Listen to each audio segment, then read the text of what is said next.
Market ഓരോ ദിവസവും കുത്തനെ താഴേക്ക് പോകുമ്പോൾ SIPയിൽ നിക്ഷേപിക്കുന്നവർ ചോദിക്കുന്ന പ്രധാന ചോദ്യം SIP സ്റ്റോപ്പ് ചെയ്ത് FDയിലേക്ക് ഇൻവെസ്റ്റ്മെന്റ് മാറണോ എന്നതാണ്. ഇങ്ങനെ SIP സ്റ്റോപ്പ് ചെയ്യുന്നത് ബുദ്ധിപരമാണോ? പരിശോധിക്കാം. അതിനു മുൻപ് ഈ ചാനൽ സബ്സ്ക്രൈബ് ചെയ്യുക. മാർക്കറ്റ് ചിലപ്പോൾ മുന്നേറും, ചിലപ്പോൾ ഇടിവ് നേരിടും. മാർക്കറ്റിൽ ഇടിവുണ്ടാകുമ്പോൾ SIP വഴി കുറഞ്ഞ തുകയ്ക്ക് കൂടുതൽ യൂണിറ്റ് വാങ്ങാമെന്നതാണ് പ്രധാന നേട്ടം.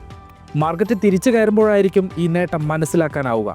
എല്ലാ മാസവും 100 രൂപ മുടക്കി വാങ്ങുന്ന സാധനത്തിന് 50 രൂപയായി വില കുറഞ്ഞാൽ 2 എണ്ണം വാങ്ങാമെന്ന ലളിതമായ തത്വം ഓർക്കുക.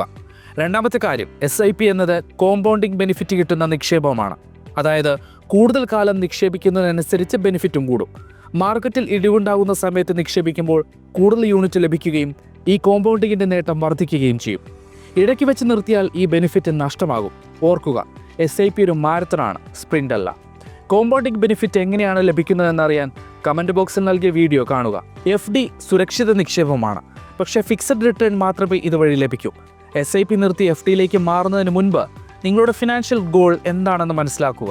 അത് നേടുന്നതിന് സഹായിക്കുന്ന നിക്ഷേപം തുടരുക. Happy investing.